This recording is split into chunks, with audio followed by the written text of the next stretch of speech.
But God gives you all things He can. Prepares you step by step. And according to the sanctuary pattern, God saved you. How Jesus lived is also beautifully illustrated in the sanctuary. You guys know that Jesus was born in a manger. What's manger? It's where animals eat. Jesus was born on a basically dish plate. Almost as if He knew that He was going to be eaten by people. He was born to be sacrificed. And at age 30, He's baptized by the John the Baptist. Jesus didn't need to be baptized because He was sinless. Yet He was baptized first to show us the example, and also for those who cannot be baptized. The thief on the cross, he couldn't come down and get baptized because even though he received Jesus as personal Savior, he died on the cross.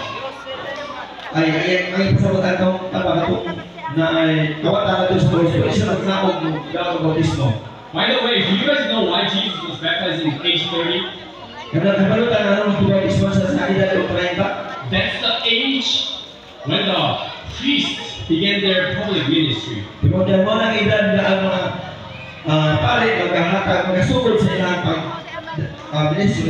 In the sanctuary. And after Jesus is baptized, the Holy Spirit leads him to wilderness. And Lucifer comes to him. It was after 40 days and nights he fasted. He didn't eat anything but water. And Satan comes to him and says, first thing, turn these stones into bread. Aren't you hungry? Use your power for your own advantage. That's when Jesus said, man shall not live by bread alone. By every word that proceeds out the mouth of the Lord. He was directly quoting the book of Deuteronomy. And then Satan moves on to his next temptation. He takes him up to the temple. And he says, throw yourself down. And pray, Lord save me. Then God will send you an angel. Presumptuous prayer. It's like selfish prayer. Use your own prayer for your own good. And even test God. See if He saves you. But Jesus said, thou shalt not tempt the Lord God. And last, the third temptation, Lucifer said, bow down before me. You don't need to evangelize all these people. You don't need to share the word of God. If you just worship me, I'll give all these people to you. Jesus said, worship the God only. Just like the sanctuary pattern. And Jesus overcomes all those temptations.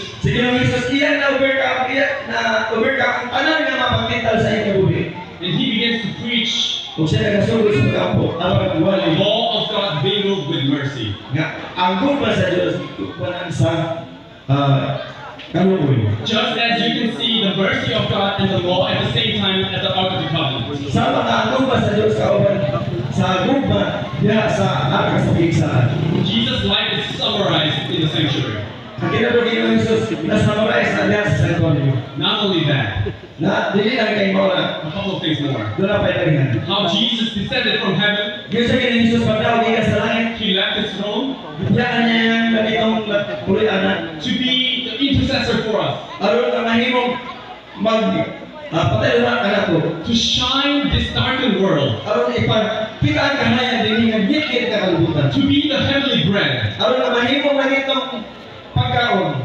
and to be baptized as our example, O karon mahimong mabautisman o sa isa ka example. and at last he would die on the cross for us. O finally mamatay diyan sa kabay sa krus para na itong tanan. How Jesus descended.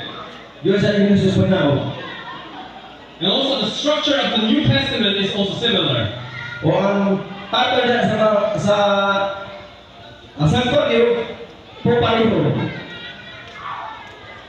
The New Testament, by the way, I remind you, you can find this structure in the book of Exodus, Makita niya po ninyo dito sa libro sa Exodus. the second book of the Bible.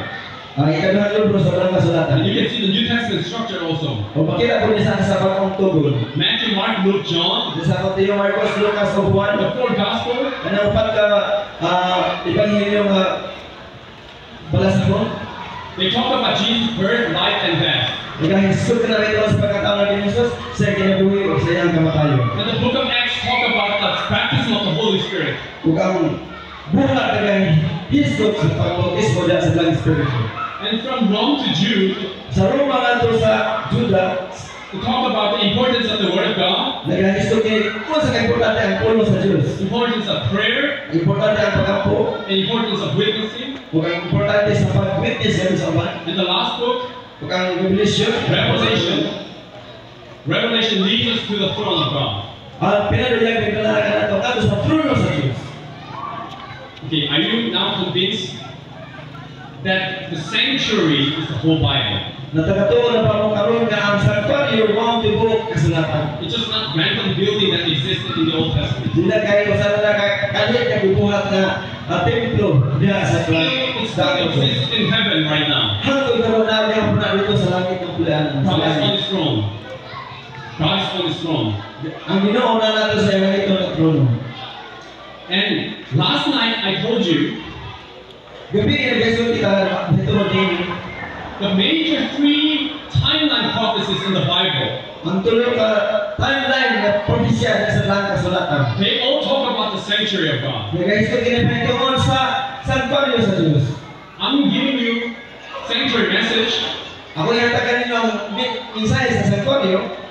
Take good care of it Dawa tayo and leave as the word says. o kinabuhi kini sumala sa pulong. If you fail, Kung kamo mapagyas, I'm giving it to someone else. ihatag din nato sa uban. Happen exactly as God said. May mahitabo sa mga sultan The ni 1260 years prophecy, O kang 1,060 years na siya. Satan hates sanctuary so much, Si Satanas na sukong pag-ayon niya ang sanctuary. so he's going to attack you. Sumuna nga kamo iyahan gulubon. Be prepared. Be prepared. Pag-anta. A 2,300 years prophecy. Ang 2,100 years na mga propesya, I'm not just watching you suffer. ginahanglan nga makakita siya nga mag-antos ka. I'm going to restore you. Ang Diyos ginahanglan nga balik sa iyong pagkaikaw. All about sanctuary. Kanatanan na ito sa sanctuary. Sanctuary message. Sanctuary, mensahe sa sanctuary, Attack on the sanctuary. takihan ang sanctuary, And cleansing of the sanctuary. o limpyuhan ang sanctuary. All happen according to what God said. Tinignan mo ito sumala sa kisulti sa Diyos. I didn't tell you about the specific of 1260 years prophecy. Wala na ako isulti ninyo ang specific nga ang 1,060 years na Of course, prophecy. I cannot tell everything that happened. Dili na yung masulti ang kanan, ang matagpag-utang na nahitabo. But this is brief summary of according to sanctuary pattern. Kapag doon na lang mo po nga Isa-isa natin mo sa Santo yung mga pamilya. There was one good church at the beginning. Dunay maayon nga kay Krista sa pagsugod. But as they begin to get power Sa sadang dunay sila gahmo and mingle with government, o diyan naging dunay ba sa gobyerno they begin to invite all these weird teachings. ilang giimbita ang tanan nila ang pagkulo nga dili masaktan. Church begin to say, Ang iglesia nagasugod pag-ingon one-time sacrifice of Jesus is not enough. ang sa kahigayon nga pasakripisyon ni Jesus dili eksakto. We need to empower priests. Kinahanglan ato mapali ato sa i-empower. Let's call them our Father. Ato sa tawag nga ang atong amahan. Because we don't see the Father in heaven. Kung kaya dili nato makita ang langit ato sa langit. Let's call the man our Father. Ang tawag na to ang tao nga ato ang amahan. And our fathers are so powerful, O atong amahan, usper kayo, powerful kayo, gamhanan kayo. they can kill Jesus over and over again. Pwede na patay ni Jesus pagkadaghan nga panahon. And they call it Mass. M-A-S-S. O mauna ang pagbisa. It means sacrifice. Nagpasabot na nga sakripisyo. And they begin to say, Kung nasulod sa pag-ingon, if baby dies, kung mamatay ang bata, they go to hell right away. bumato sila sa impyerno diyan kada yun. So we need to baptize them when So they're baby. kinahanglan nato silang bautismo sa mga bata pa sila. And putting them, submerging them under the water is so hard work. So kung ato sila ilubog nato sila sa tubig, usa ka na kada kung Let's make it simple, trabaho, usa bahado nato ang simple lang. even though it's not in the Bible. Bisa na wala pa sa blanca sulatan. Let's just sprinkle some water. Ato sila bisik-bisik ka sa tubig. Let's put a little bit of holy water. Bukan nato lumay nga tulaan tubig. And during Roman Empire, Kung sa nang naghahari ang Roma, their language was Latin. ang ilang pinulungan, Latin. It was powerful language back then. Powerful language. Usa ka gamhanan nga lingwahe.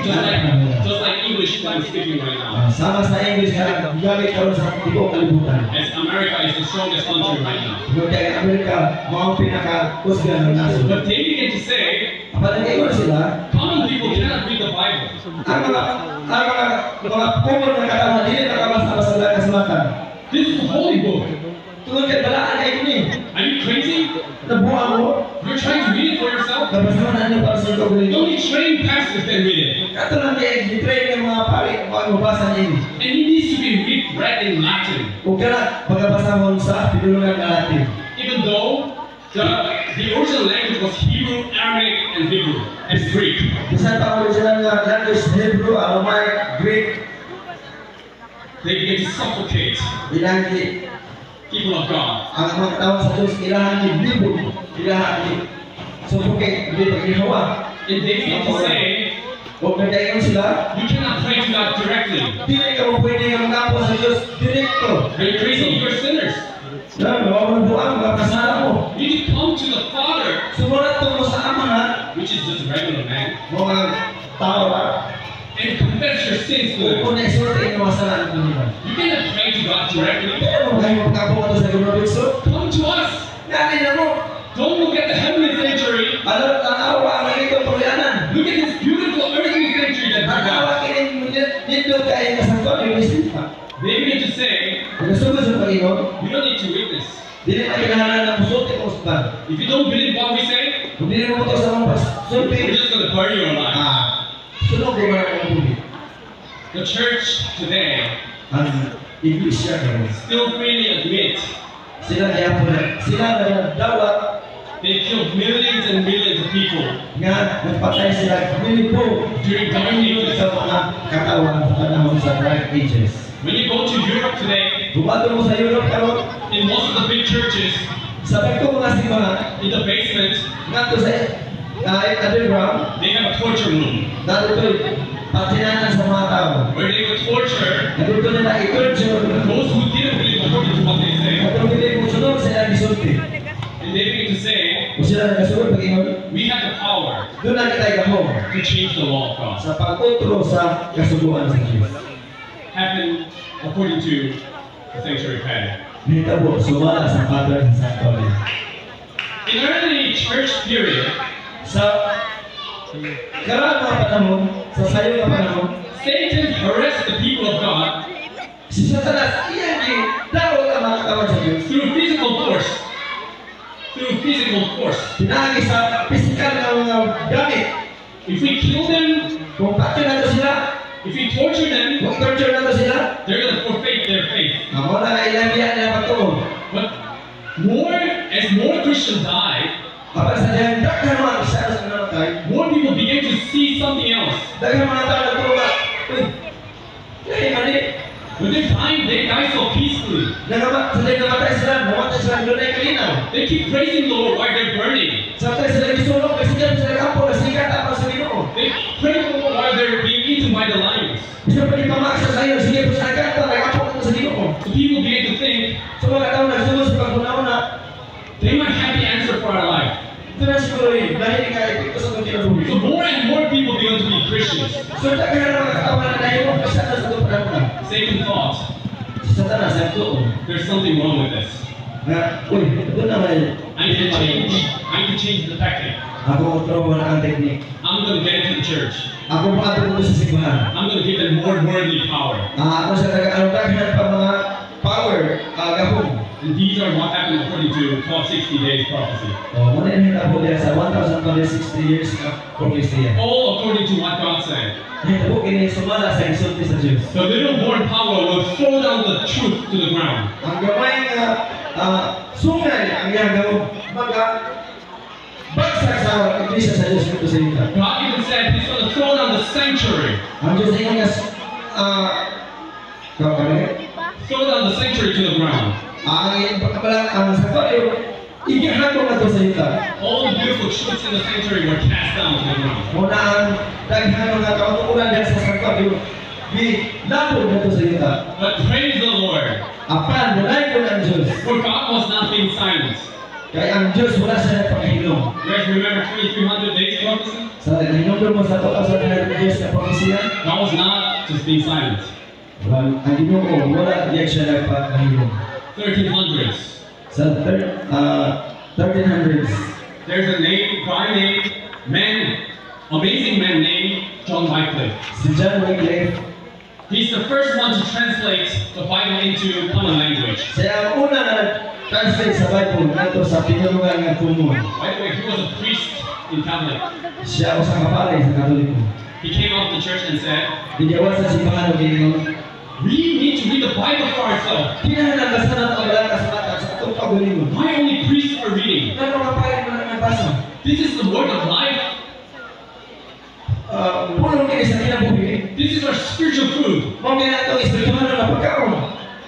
He was hated and persecuted by the church. Siya gikasilagan o gipersecute sa iglesia, gilutos.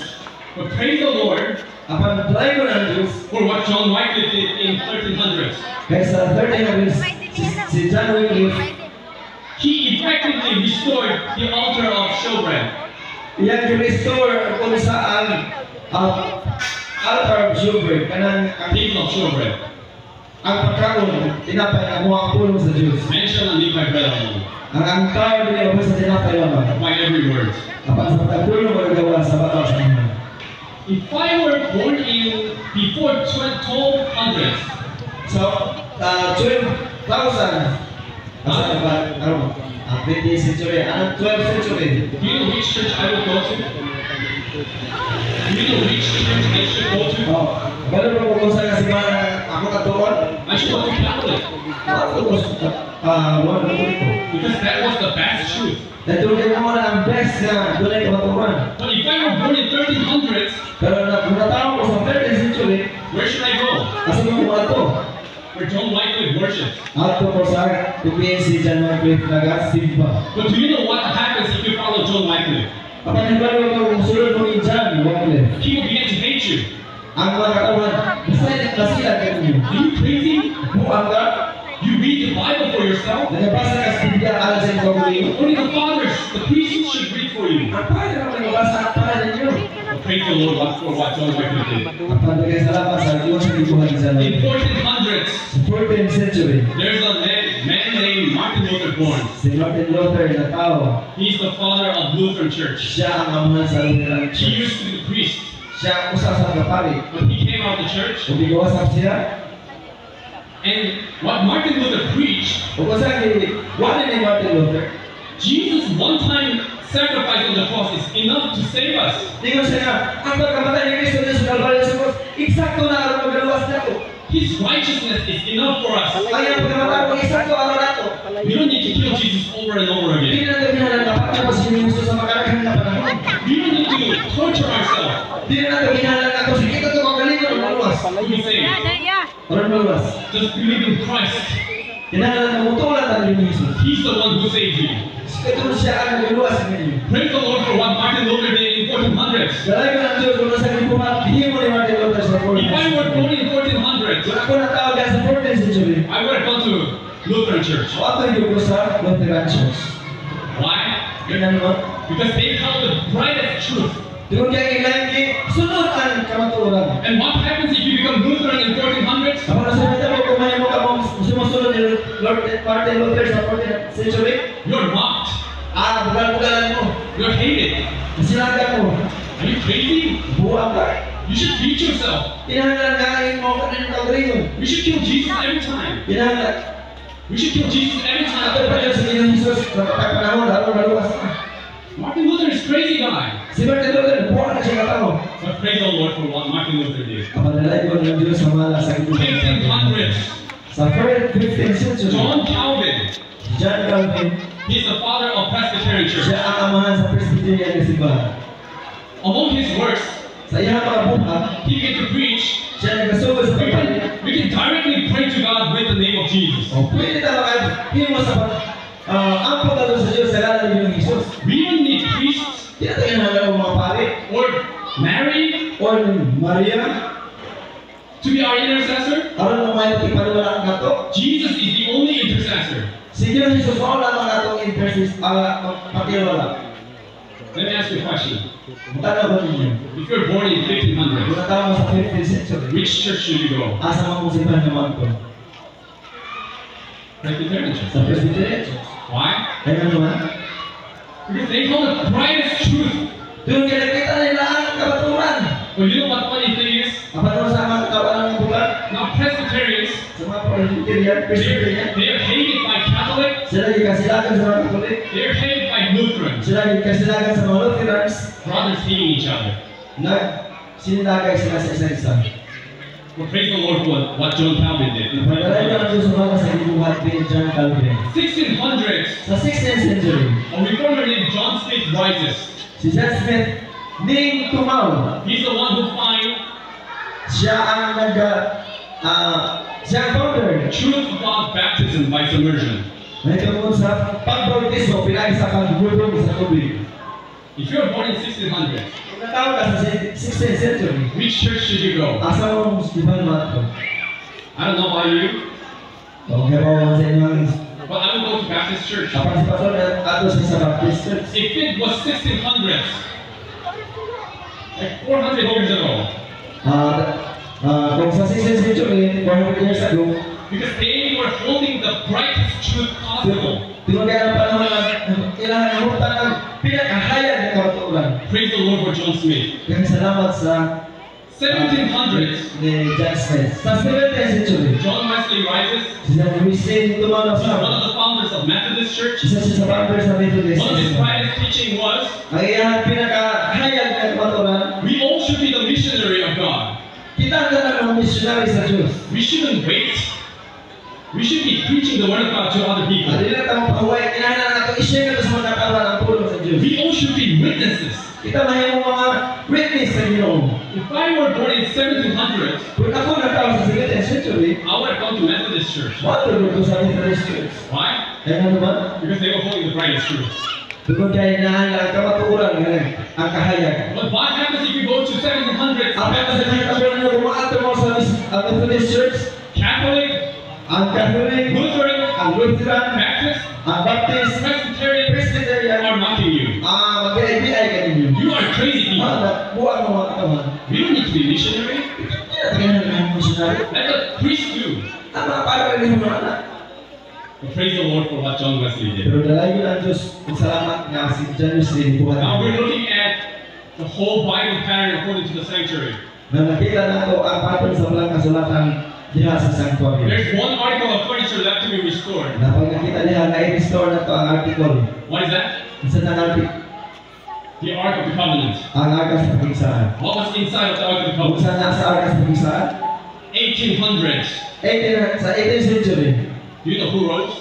Di ba mo kisa ang tumaw? I already told you the story. Isulti na ko sa istorya, hindi. From 1800s to now on. Gikan sa 18th century, hangtod karon. I'm a Seventh-day Adventist church. I'm a Seventh-day Adventist. Ako nagbilong sa Seventh-day Adventist ng Sibaman. Why? Ano man? Not because my father is a pastor. Dili ko niya ako mamahan ng pastor. Actually, my father is a pastor though. Kaya ako mamahan ng pastor. But if I find some other church Apan kung na ko nakita na lang, English siya, who holds better truth, gano'n na mas napapang kamaturan, who holds brighter light, gano'n na kahayag ang kamaturan, who holds better interpretation of the Bible, gano'n na mas maay pang implikasyon diyan sa walang kasulatan. I'm going to move my denomination to there. Ako ibahin na akong sipahan ng dito. But so far, I haven't found any. Pero wala ko nakaplagan dahil. So which church should you go right now? So asa yung sipahan niyo dito ang karoon? You answer yourself. O tubagan yung kagaling. And last night I also showed you the top 5. Gabi ako kung kita niyo ang top 5 na mga protestante ng mission. Baptist, Baptist, Lutheran, Lutheran, Presbyterian, Presbyterian, Methodist, Methodist, and Seventh-day Adventist. at kung ang Seventh-day Adventist. God has been blessing each one of them Ang Ginoo ay kapalangin sa mga isa niya. who are restoring the truth. Sila ilang gibalik ang kamaturan. Baptist doesn't just teach like baptism by immersion. Ang Baptist wala ka nagsuot ng hitapon sa pag-bautismo diyan sa paglubong sa tubig. They teach the prior truths that were restored by Lutheran and John Wycliffe. Ayan ang pagkitod ang mga kamaturan na ditulti ni Wycliffe o ni Martin Luther. The truths are stacking up. So ang kamaturan nagasaka. Seventh-day Adventist was formed So Seventh-day Adventist na tao, by a bunch of different denominations. pinaagi sa daghan kay mga sikta. We're gathering all the truths from other denominations. Nakulitan nato ang mga kamaturan, doktrina sa tanang mga denominasyon. That's how we were born, Mao na ang tao kita. according to 2,300 years prophecy. Tumala sa 2,300 years na propesya. At the end of the chapter of the book of Proverbs, Sa katapusan na chapter na sa libro sa Proverbs, God tells something interesting. ang Diyos nagasulti na ako sa interesting na butang. Do not give your strength to women, Ayaw ihatang inyong usok dito sa mga babae na. nor your ways to that which destroy kings. Huwag sa inyong mga dalan dito sa mga hari na nagkakaot. It is not for King Lemuel. Lemuel is his name, like a son of Solomon. Okay. Dili na para sa hari na sila Lemuel at Solomon. It's not right for kings to drink wine, Dili maya lang sa hari na mag-inom sa ilim ng matambog. because if they do, Kung di ilagin buhaton, they drink and forget the law. sila mag-inom ang balita nila ang balaod. Do you know the end time message that needs to be preached to the whole world? Kung ba mo sa misay niya kapag na panahon natin na naisulti, wala gusto ko kalibutan. Don't drink the wine of Babylon. Bilili niyo pag-inom ang bino sa tigaw ng Babylonia. I have no time to explain all those things, Wala tayong panahon na pag-explain sa tanang butang. but in short, Kapan sa mubo, it's basically the spoiled truth by Satan. ang gidamot ng kamaturan sa The Satanas. corrupted truth. Ang gikurap na iglesia. Jesus' truth is like a pure wine, grape juice. Ang iglesia na ginagawa sama sa pure na grape juice. Unfermented. Wala ni ferment. But Satan wants to go bad, Ang Satanas gusto niya yung kaputol. so he makes it fermented. Nagitihin mo nga na ferment siya. He always mixes a little bit of lie into God's truth. Siya sa kanon na yung butangan o gamay na pagmuto sa dako kay kamaturan. When you look at it from the outside, it looks fine. Butangan niya sa okay ra mo. But when you drink it, Kapag sa dagay mong tistingan kay no. you forget the law. Halimot ka sa balaro. You know what most of the churches today teaches? Gano'n mga masakit persulti karon sa daghang mga simbahan. Just what Satan thought in heaven. Kung saan isulti dito doon sa tanang sa langit. You don't need to keep the law of God. Di na mo kinahanglan pag magsunod sa wala sa Diyos. Just be happy. Kinahanglan maglipay lang. Just love one another. Higumalan ka rin sa That's not what God tells us. pamilya na magiging sa Diyos. Isaiah chapter 8:16. Asayas 8:16. Find out the testimonies, seal the law. Buko sa ang mga testimonya, silyuhi kini ng mga kasuguan. Oh, my disciples. Diha sa mga ako mga katawhan, sumusunod. This is some story that is illustrated in the book called The Great Controversy. Wala na sa istorya din yung ilustra sa libro nga Dakong Away. I don't have time to read all these, Hindi na ako basa ng tanan. but if I may summarize, Ako lang isang maayos. this is when Jesus comes again Kung sige, bilang Jesus mabalik po sa for the third time on this earth. ikatulong hingay din sa kalibutan. At his second coming, O sa ikatulong paganin, he takes all the people to heaven. yagal mo na tayo mga matarong nato sa langit. And we spend 1,000 years in O heaven. dito po gusto sa lugar nato dito sa langit.